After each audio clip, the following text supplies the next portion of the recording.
Hey guys, welcome back to another video. Hope y'all are having a great day. And with the with training camp being probably around a month or so away, those teams, not exactly a month, but it will be coming up close. I figured I would react to a list which um gives each team one player that needs to prove themselves this year, or else it might be their last year, at least have that on that team or maybe in the league. So, with no further ado, let's get into it. Starting off with the Cardinals, he says Marvin Harrison Jr. And honestly, I agree because if you look at the Cardinals roster, there's not many other players that you would be like, oh, they need to have a good year this year, or they're off because like most of the good players on the Cardinals are already proven, and yeah, you have some rookies like Love, Beck, who might need to have good years to show they were worth, especially Love, a top pick. But I agree. Like Marvin Harrison Jr. does have something sorry about that. Does have something to prove because his rookie year was not as great as people hoped it was, but still was really good. But then this past year, he dealt with injuries and inconsistent play to where he's gonna have to have a good year because his fifth year option is going to be um, either picked up or declined next year. So it's a true make or break year for Marv because if he doesn't get back to at least his rookie form, if not better, and prove that he can be a wide receiver one on this team and be a legit top target for whoever Arizona's future starter is.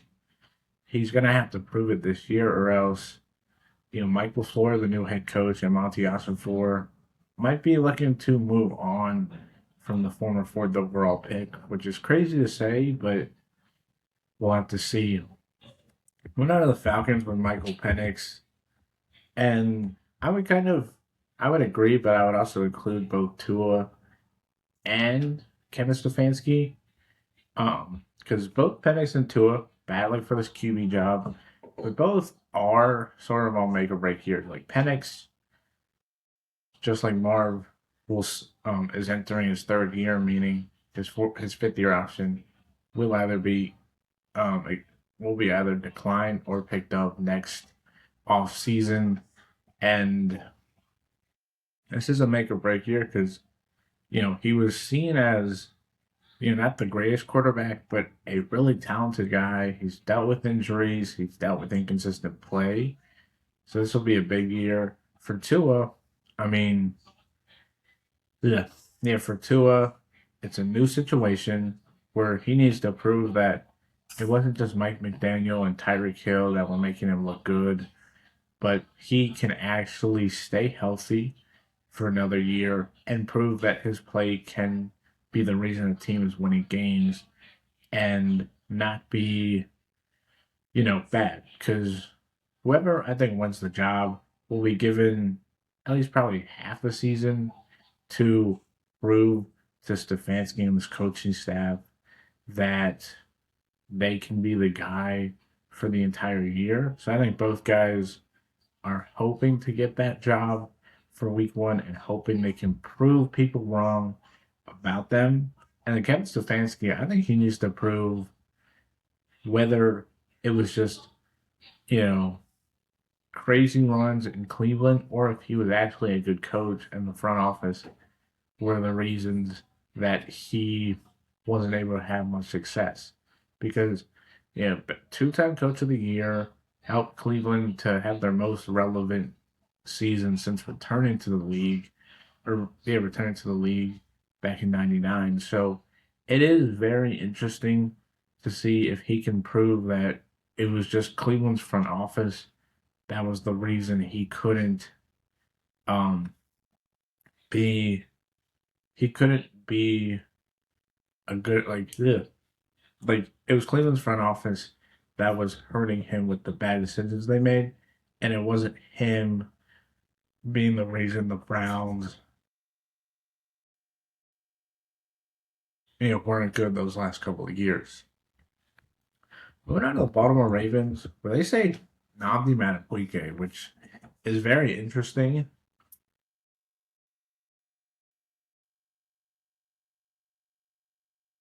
Probably gone with Trey Hendrickson or Rashad Bateman, even maybe Roquan Smith and Marlon Humphrey, just because a lot of those guys are really good, but had down years, or and Hendrickson had down years last year, and are kind of hoping to prove that they can be a long-term piece. But you know, Navi Madubuike coming off a huge injury, um, it is gonna have to be known. Like if he does play this year, will he be back to his old self, or will this neck injury really affect him, and he won't be the same player Baltimore gave that huge contract back in 2024 to? Um, but like the guys I said, like Hendrickson, he's got to prove that like he was worth the Ravens, or he was worth the Ravens paying him so much money and being able to be that game record they need, because last year he was injured, but the last two prior years I think he led the league in sacks with like 17, I think. So he's gonna have to prove that he can still have that play to go. Roquan Smith and Marlon Humphrey, both older veterans like Henderson, so they're gonna have to prove that last year just about the um was just about the coaching staff on the defensive side, and their play hasn't deteriorated, because I think both guys at their peaks are very good, but now getting older, it's gonna have to be known whether they can still be reliable pieces or if the Ravens are gonna have to move. Rashad Bateman, had a breakout year in 2024, but then stepped down in 2025. I know, injury playing at quarterback might have hurt a lot of the offense, but Bateman, he's gonna have to have a proven year because the Ravens extended him um a couple of years ago, thinking he can be a reliable weapon, and he showed that in 2024. So hopefully, with a fully healthy Lamar, he can get back to that, or else he might be out the door this next year. But on to the Bills with Keon Coleman, yeah, seems like a universal thing because when the owner throws you under the bus after the season, it kind of tells that your days are numbered. Now Coleman can, with with Joe Brady, who's been the offensive coordinator, maybe with DJ Moore coming in, Coleman doesn't have to be that true top guy, and it can be more of you know, a helpful piece. Like he can be an extra guy out there to help out Josh Allen, and he's gonna have to prove it because this will be his third year, meaning he'll have 1 year left on his contract.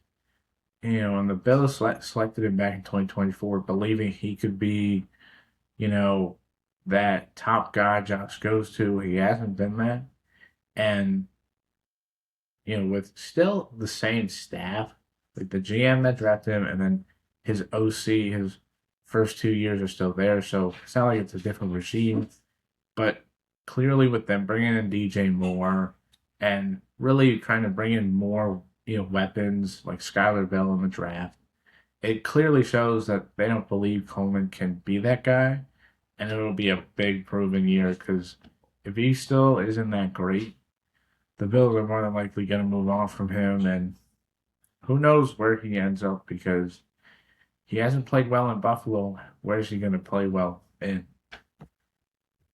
So moving on to the Panthers with Bryce Young, which I honestly agree with. Well, yeah, because Bryce has had the flashes. Like he's had really good um last couple of seasons improving as the season's gone along, but we need to see it, fully in effect because, at the end of 2024, Bryce was playing really well, and everybody was like, "Hey, maybe this is where he starts to play like how everybody thought he was coming out of the league." And then early 2025, he wasn't the greatest, and then he started playing well late on in the season. So he's gonna have to be more consistent. He's gonna have to really make those game changing plays that he's made from time to time, but that also he's been very inconsistent. I would also go with both Dave Canales and Dan Morgan, the head coach and GM, just because, you know, they were brought in Canales was brought in to help Bryce Young. Dan Morgan, stuck by Bryce Young because he was a part of the regime, just wasn't the GM at the time. But both those guys, their jobs are basically riding on Bryce Young being successful. So they're going to have him step up. I would also go with Xavier Legette, who, Carolina traded back into the 2024 first round to select because they wanted to give Bryce a dynamic receiver. Legette's been inconsistent and has clearly been taken over by both Ted McMillan and Jalen Coker. So I think Legette is going to have to step up and show that he can still be a part of this team. But if not, it might be out for Legette after this upcoming year. What are the Chicago Bears, which they say Dayo Odeyingbo, which, they signed him to a big contract last year, got injured early on in the season and didn't play much. So it'll be a big season. I'm gonna go with I think I'm gonna go for the Bears and probably say sure, because like the Bears, I'll probably go with the coaching staff, maybe Caleb, just because I'll say Dennis Allen as the DC because last year the defense very much relied on takeaways. Really was you know a defense that wasn't that great, and Chicago was just able to win games because the offense was really good and because the defense would make key interceptions or fumbles to help out the offense. So I do think this defense is going to have to be more consistent. They're going to have to, be better. They did make additions with Devin Bush and others to help out this defense, but I do think this Dennis Allen is on the hot seat because all those times in New Orleans with Sean Payton, the defenses weren't really the greatest until they started to get better talent.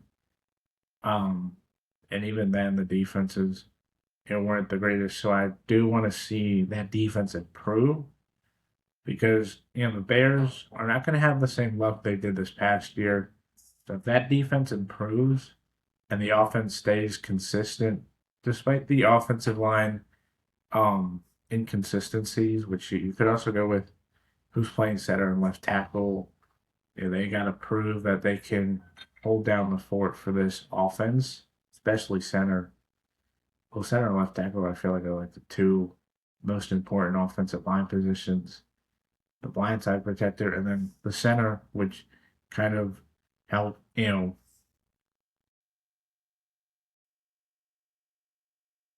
center that just scratch all that. Moving on to the Bengals with Marius Mims. I think, this is a make or break here because, like a lot of other guys we've said who are 2024 picks, this is the third year, so whether their fifth year option gets picked up or declined is up to whether Mims proves. He's supposed to be the other tackle alongside Orlando Brown to keep Burrow healthy. He hasn't really been that healthy his first 2 years. Has played decent enough, but I do wonder whether Mims um, can have this defense or can have his play become better to where he'll be more of a fixture on this offensive line. I would also go with Shamar Stewart and Al Golden. Stewart, you know, yeah, yeah, hold on.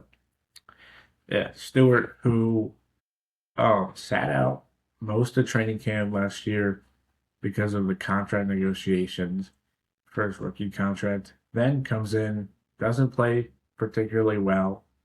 The team brings in Cassius Howe, Boye Mafe, so clearly bringing in more edge help to help out the defensive line, bringing in Dexter Lawrence. So clearly, Stewart isn't going to be getting the same treatment he did as a rookie, and he's going to have to prove that the Bengals were right in drafting him and not looking like idiots. And then Al Golden, the defensive coordinator, he's got to prove that last year was just because the defense didn't have very much talent. Because while it's not great, the Bengals brought in a lot more talent to help this team out. And if he doesn't get this, like if he doesn't have this defense playing top 20, top 20 to where the defense is much better, I think they're going to be looking for a new DC next year, especially after they moved on from Lou Anarumo. And the Colts defense was really good until things just kind of fell apart with injuries and the offense kind of falling apart. But under the Browns with Deshaun Watson, which he is a big question mark, a lot to prove.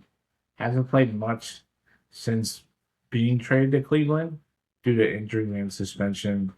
Um, him, Shador, whoever wins that QB1 job, they're gonna have a lot riding on them because a lot of this team relies on if the QB play can be better than it has been, or if it'll continue to be worse.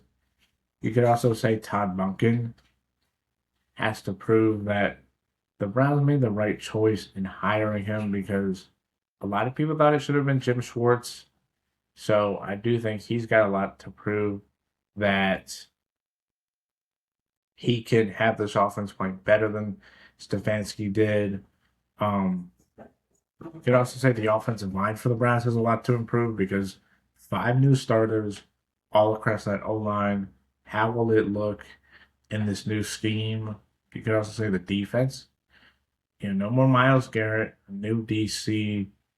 Will this defense still be as great as it's been the last couple of years under Jim Schwartz, or will it take a step back without the top players and with Schwartz, who's a great defensive play caller?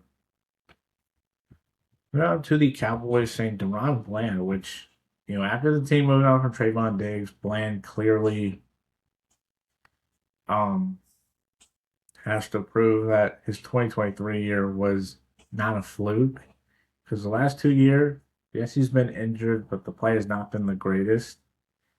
I would also go with Brian Schottenheimer, the head coach. Last year, most people didn't think he was going to be, a good coach. He had this offense playing really well if their defense was better.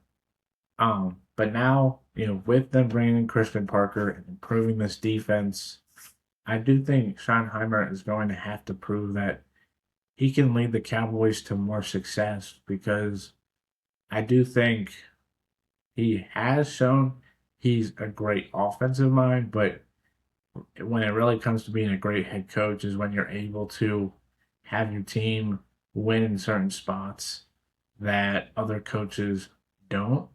So I think Schottenheimer has a huge,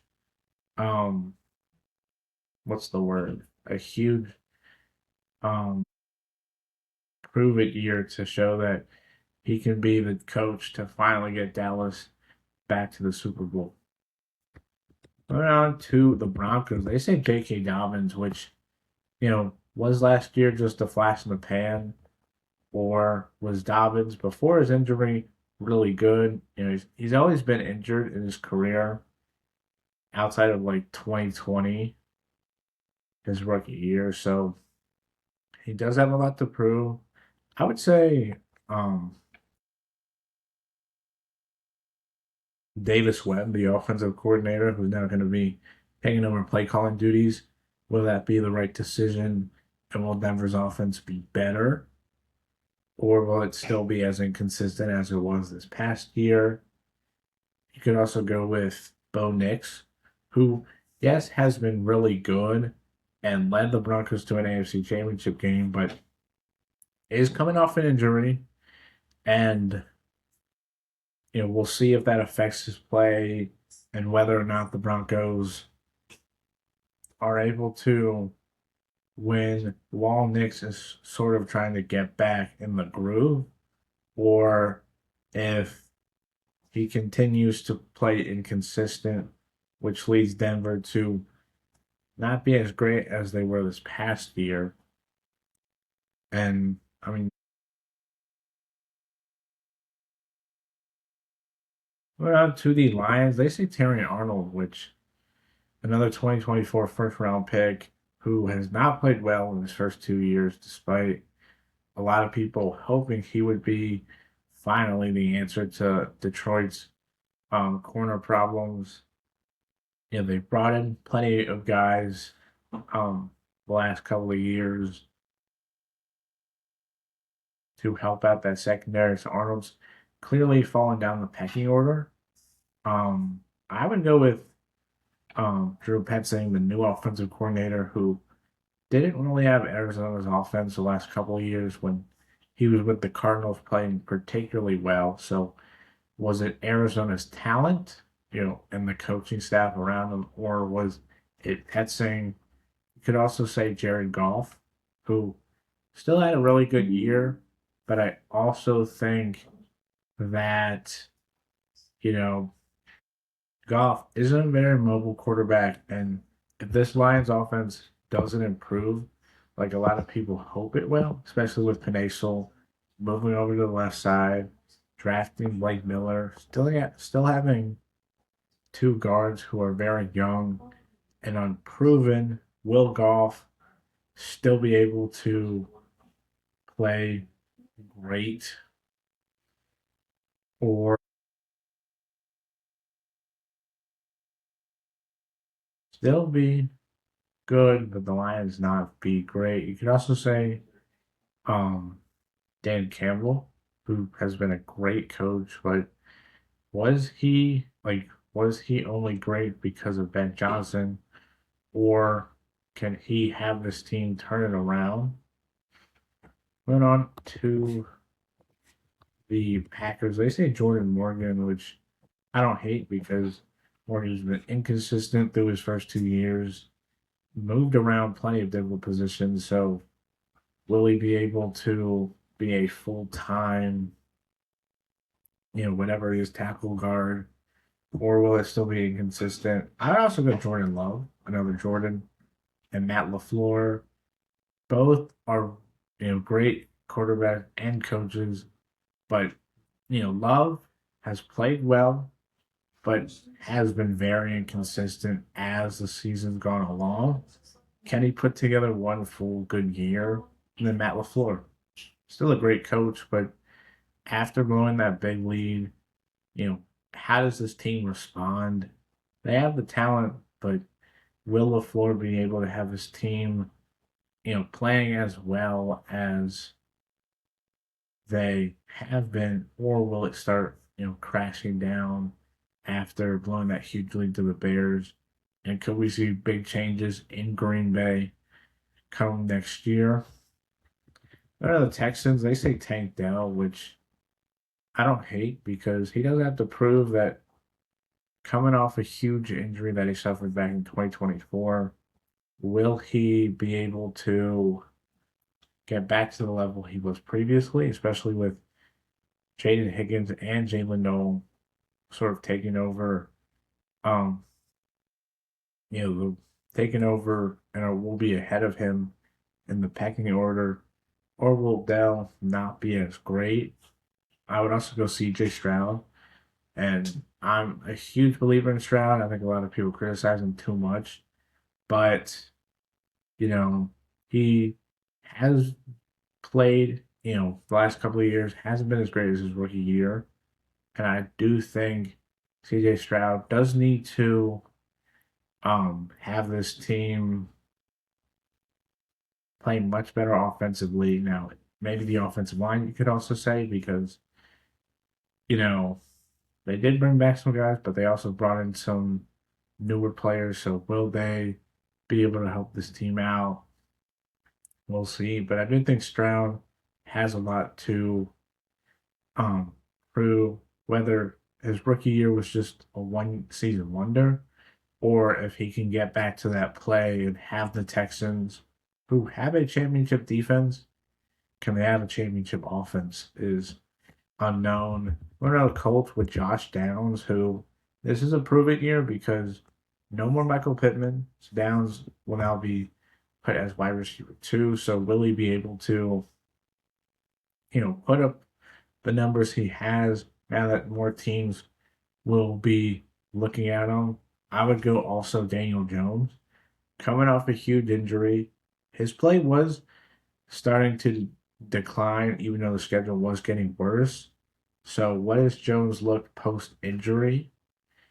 And will his play look more so like it did early on? Or will it look more like those last couple of games before he got injured? You could also say both Shane Steichen and Chris Ballard are on the hot seat because, Steichen was brought in after Frank Reich to help out their future quarterback, Anthony Richardson. That didn't go well. Daniel Jones was playing well up until his injury, but will Steichen be able to have his team make the playoffs and be a contender? And Chris Ballard, I mean, he's been there since 2017, so this will be his 10th year as the GM. Will if the Colts are not good this year, and if the team sort of ravels and falls, will he finally be given the axe? Because he's been a good drafting GM, but when it comes to free agency, he's never really tried to spend a lot to improve the roster, and it's really hurt the team the last couple of years. We're on the Jags with BTJ, and I agree. I mean, BTJ had a phenomenal rookie year, mostly with Mac Jones as his quarterback. This past year, despite Jacksonville improving and the offense clearly getting better under Liam Cohen, he has a down season. So was it just adjusting to the new offense and playing with Trevor Lawrence? Or is BTJ just not the guy everybody thought he was after his rookie year? I'd also say, maybe Trevor Lawrence, because this is the first year of his new extension kicking in. Can Lawrence be more consistent like we saw last year and at times 22 and 2023? Or will he still be very inconsistent? And will the Jags not be as good because Lawrence is very up and down throughout the year? You could also say the defense, because they lost some big time pieces. Will this defense still be great? Or was last year more so because of a first year DC being able to come in and prove this roster was better than it actually is? But on to the Chiefs and Xavier Worthy. I agree because Casey drafted him back in 2024 thinking he was going to not be the Tyreek Hill replacement, but be that top target. And he just hasn't done it. Injuries and inconsistent play have made Worthy more of a gadget guy than a true wide receiver one. You could also say Rashee Rice, who was a steal in 2023, but he's also dealt with injuries and hasn't really played up to the form we saw back in 2023, which has led a lot of people to believe Casey can move on from him. Um, I mean, this might seem like a hot take, but I might go Andy Reid because Reid's a great coach, but the offense for KC hasn't been the greatest. You know, they bring back Eric Bieniemy, maybe that changes things, but could Reid be in a prove it year to prove that he still has got it for the Chiefs? Or if the offense is still inconsistent and the Chiefs maybe make the playoffs but lose in the first round, could this, kind of be like a mutual decision where like Andy Reid decides to step down, kind of like what happened with Bill Belichick, and the Chiefs move on to their next head coach for the future? Moving on to the Raiders, they say Jackson Powers Johnson, which, you know, I could see because was really good as a rookie at guard, but last year did have, inconsistent play and wasn't as good. But I would say, I would say, let's say, I'd probably go Max Crosby, um, which I know seems like a hot take, but the Ravens traded for him and then backed out of the deal due to his medicals. A lot of people are saying the Ravens were just doing that because they didn't want to trade away their first round picks, but nobody seems to have, any interest since then, since the Ravens backed out of that deal. So is Crosby not as healthy as he may perceive himself to be?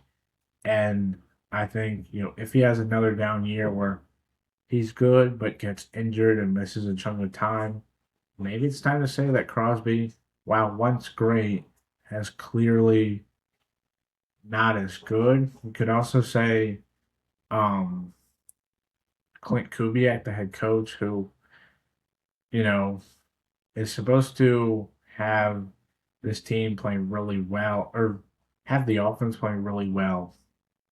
So will he um will he have the offense clicking like it did in Seattle, or will it take some time because of the team not being the great? You could also say Jack Best, who a lot of people thought was going to be really, really good, but due to not playing a lot, he didn't really have a great rookie year. So could this be a make or break year for that wide receiver core? Um, Given how bad it is. The Chargers with Quentin Johnston, and yeah, I agree. Johnston was supposed to be like the Keenan Allen replacement. Not entirely because they're different types of receivers, but was supposed to kind of replace him and join Mike Williams as Herbert's top targets. But has not been very good. Has been overtaken by both Ladd and maybe not Trey Harris yet, but clearly is battling with him. There's been trade talks. Um, you know, they picked up his 5th year option, meaning that he'll be a part of the team next year. But will Johnston be able to elevate his play and start to be much better? Or will it still be the QJ from a couple years ago where he wasn't the greatest, but he wasn't bad?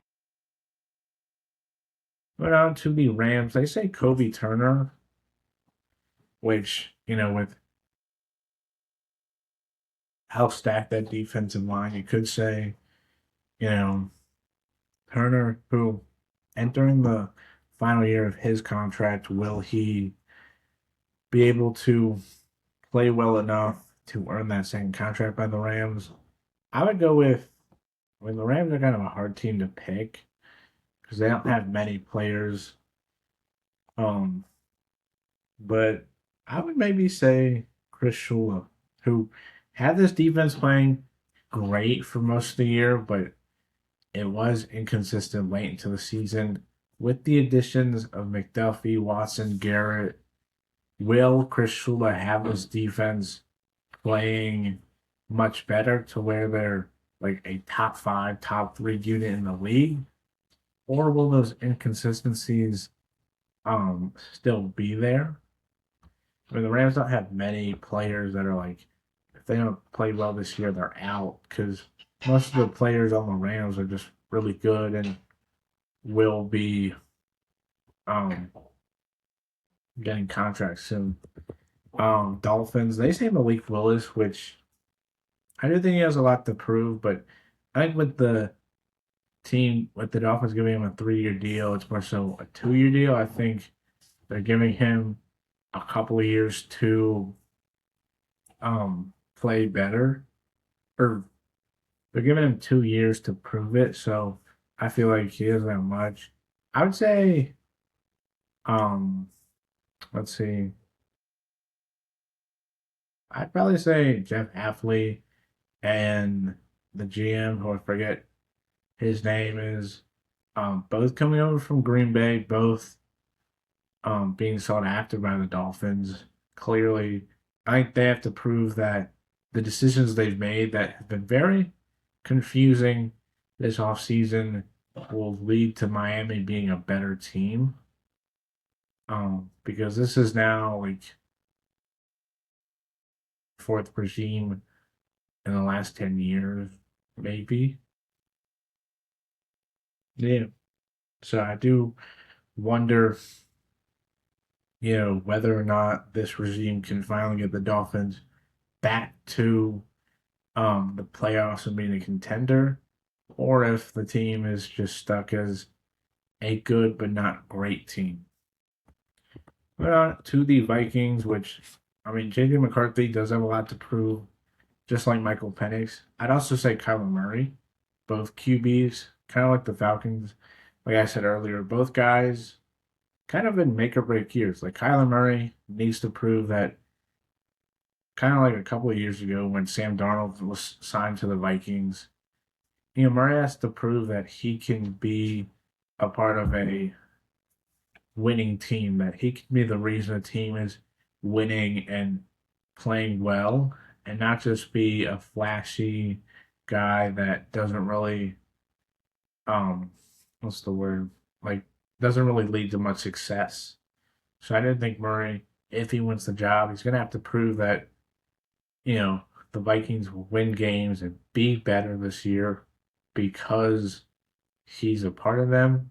JJ McCarthy, he needs to prove that his play throughout the second half of the year can be more consistent and he can be better, because there were some games where McCarthy looked really good, but then there were other games where like he looked flat out like the worst quarterback in the league. So both guys have a lot to prove. You could also say KOC. Kevin O'Connell, 2 seasons of his 4 were Minnesota's, um what's the word, they like 2 years where the team exceeded expectations in 22 and 24, and then 23 and 25 they have not met expectations. So is this going to be a similar thing with KOC where like they have one great year and then they downgrade the following year, or can he be more consistent of a head coach to have this team playing better? Because he's he's called a QB guru, kind of like Shanahan and McVay, but like those guys, he hasn't had as much success. No playoff wins, and has only one losing season, but last year was clearly not the season they wanted. I would also go maybe Jordan Addison, who enters the final year of his deal, or not the final year, but does have a lot to prove, because a couple of years ago, Addison was seen as like one of the best young receivers, but injuries, suspensions, off the field stuff have led to Addison not playing the greatest. So can he bounce back and play better? One of the Patriots, they say Kayshon Boutte, which I don't know if he has much to prove because he was a late round pick who exceeded expectations. I would go AJ Brown, honestly. Yeah, AJ's got to prove that it was the Eagles offense that was holding him back. That with Drake May and Josh McDaniels in New England, AJ's going to play like the superstar we know he is. So he's got a lot to prove. I think Drake May has something to prove that last year wasn't just because of the easy schedule, and he can actually be New England's franchise quarterback.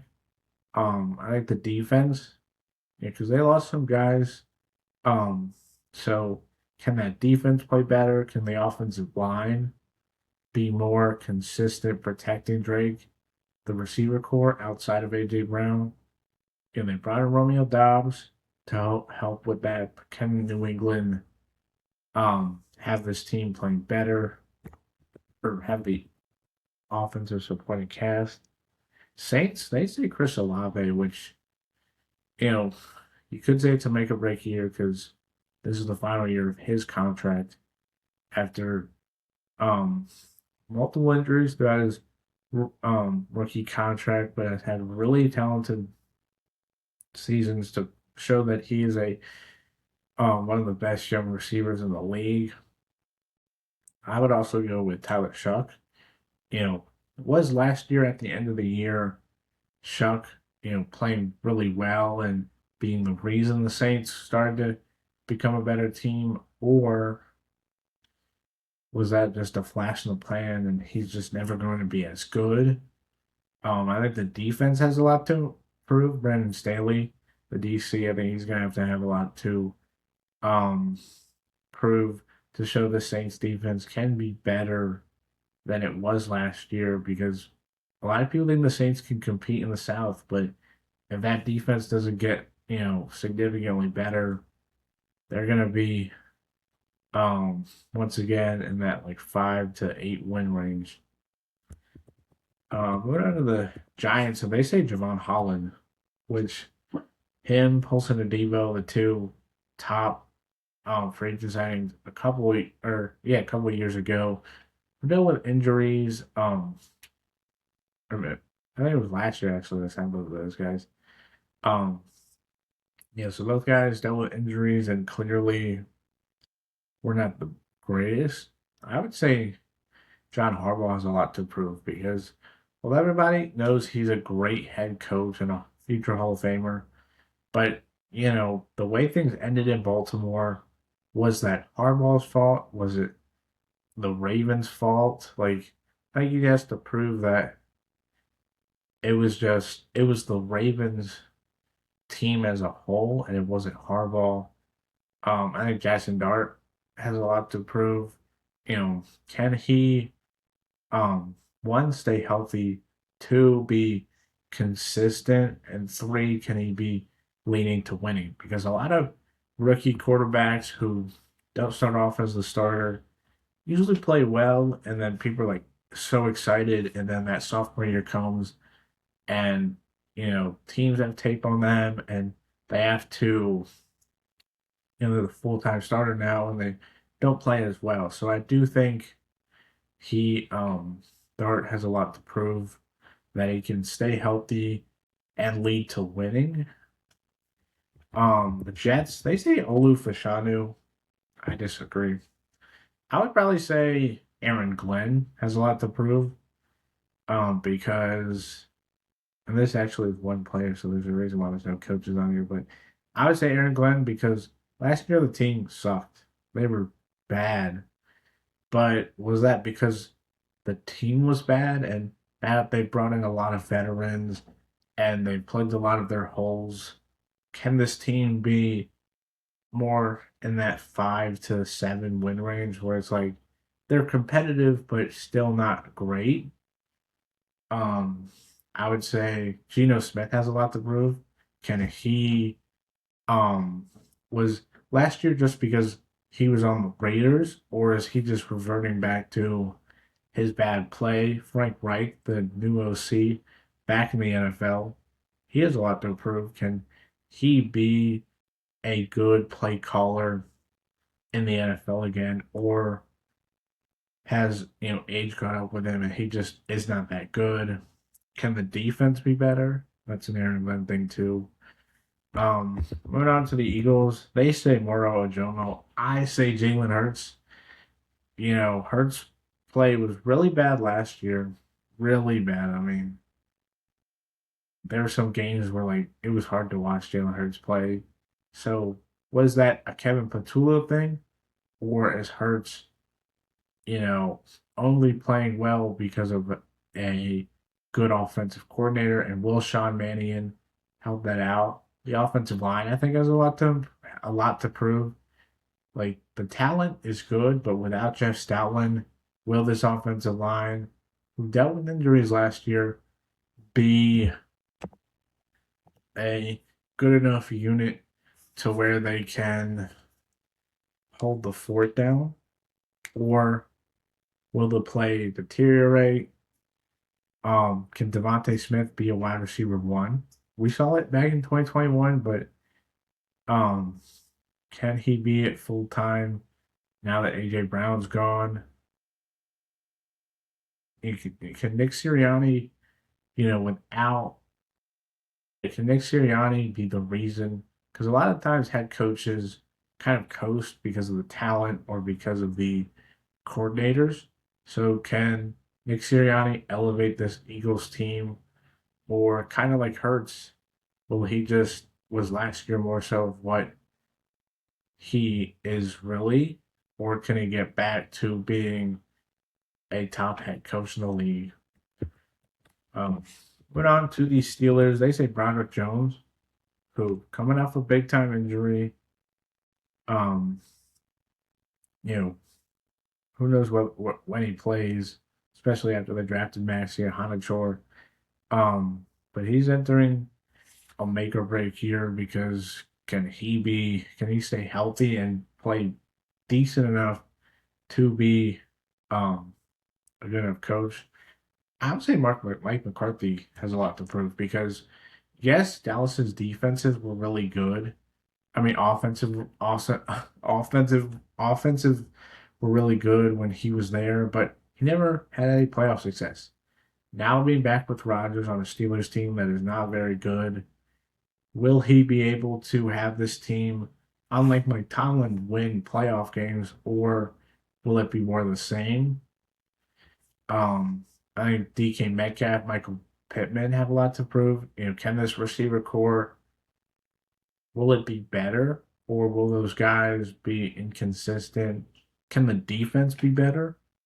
You know, like Pittsburgh has the most expensive defense, but will the Steelers be good, or will defense continue to be the reason that they aren't winning enough games? Niners, they say Ricky Pearsall, which, he's dealt with injuries.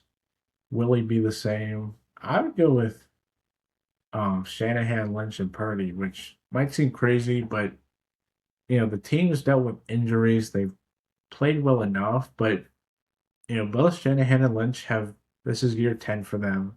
So will they finally be able to um have a good enough roster to win the Super Bowl? Because that's their end goal. And Brock Purdy, Purdy is decent but not great. Can he get back to form, or was last year, like the last couple of games, due to the bad defenses that were playing, or because Purdy was back into form like he was back in 2023? Seahawks, they say Zach Charbonnet. I would say um I would say I don't know. I would say I would say the offensive coordinator for Seattle. Can he fill the shoes of Clint Kubiak and have this offense playing as not as good, but still really good? Or like a lot of times when teams lose coordinators, will that unit downgrade, and will the offense not be as good as it was this past year? Tampa Bay, they say Cody Mock, which I mean I could see because um he has been decent but not the greatest, and is entering a contract year. I would say Todd Bowles. Ken Bowles with a Tampa Bay team that's healthier, can he have this team play better, or will the Bucks be consistently not playing the greatest um due to Bowles not being a very good head coach. You could also say Baker because he's entering a contract year. Can Emeka Buka be a full time wide receiver one? Because his play started to deteriorate as the team was more injured, especially Baker. So can he be a full time one throughout the year? Can this defense be better with the additions they've made? Tennessee, they say Tajay Spears, which I don't hate. Tennessee does need to figure out that running back room. I would say Robert Saleh. Everybody loved the hiring, including me, but was it just because he was the Jets head coach? And will this one be different because of Cam Ward and the Titans coaching staff and team? Or is he just more suited to be a defensive coordinator?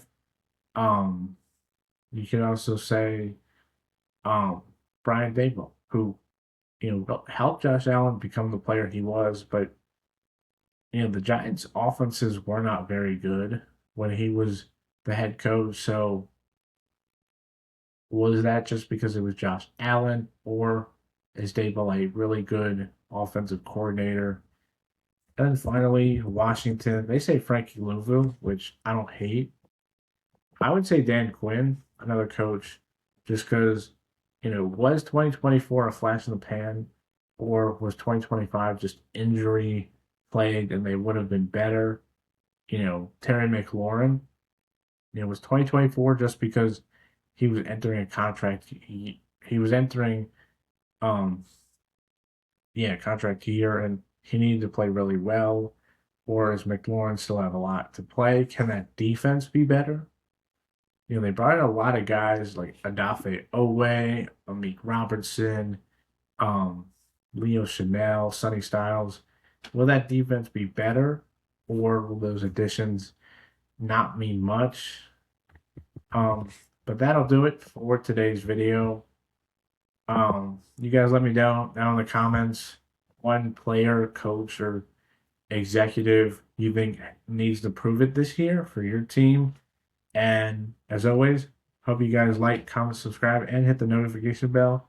And I'll catch you guys in the next video. Until then, hope you have a great day and bye.